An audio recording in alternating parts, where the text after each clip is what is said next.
Alhamdulillah, la nature nous donne souvent des leçons. Et je pense que parmi les plus belles des leçons que la nature nous donne, c'est la leçon qui concerne as-samt, le silence.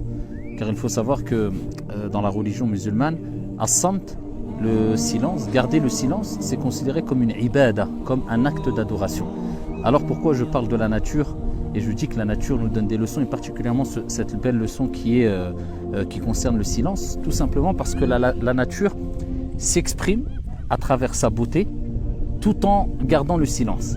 Et c'est comme ça que doit réagir le musulman, l'être humain de manière générale. Alors ça ne veut pas dire qu'il ne doit jamais parler, mais il faut qu'il mette en application le hadith rapporté par Muslim où le prophète alayhi salatu wassalam dit Man kana yu'minu billahi wal yawmil akhir falyaqul khayran aw liyasmut, que celui qui croit en Allah et au jour dernier, qu'il dise. Donc il peut parler bien sûr, il peut s'exprimer, mais à quel moment, quand?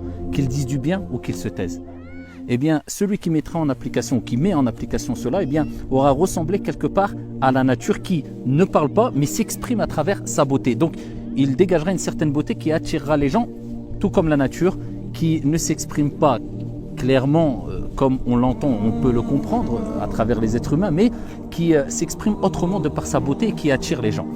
Et c'est pour ça qu'il est important d'apprendre à garder le silence, surtout que l'être humain ici a tendance à oublier qu'avec une parole, kalima, il peut briser un cœur. À travers une parole, kalima, il peut détruire une vie. À travers une parole, une simple parole, kalima, il peut pousser même quelqu'un au suicide, tellement qu'il l'a touché, tellement qu'il l'a atteint psychologiquement, il a akhiri, etc. Voilà pourquoi Sufyan al-Thawri, rahimahullah ta'ala, disait « Je préfère lancer une flèche sur quelqu'un plutôt qu'une parole ». Pourquoi? Parce que la flèche, c'est possible qu'elle n'atteigne pas la personne. Contrairement à la parole al-kalima, elle atteint la personne et sa cible à coup sûr. Elle atteint sa cible à coup sûr. Et voilà pourquoi le prophète alayhi salatu wassalam dans Sahih Muslim, il dit quand il fut interrogé sur quel est le meilleur des musulmans. Et le prophète alayhi salatu wassalam a répondu, c'est celui dont les autres personnes sont à l'abri de sa langue ainsi que de sa main. Et Wahb ibn Munabbih, rahimahullah ta'ala, disait, il y a unanimité chez les sages.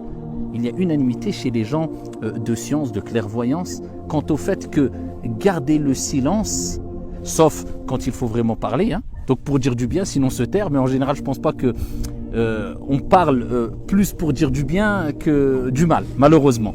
Illa ma rahimallah. Et il dit, Wahb ibn Munabbih, ici, la tête de la sagesse, c'est le silence.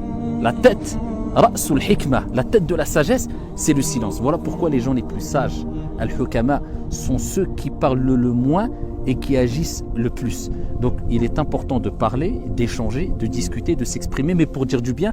Et il est important de se rappeler qu'Allah tabaraka wa ta'ala, notre Seigneur, nous a créé avec, comme le rappellent des sages depuis des siècles maintenant, avec une langue et deux oreilles pour nous rappeler qu'il est beaucoup plus important d'écouter que de parler.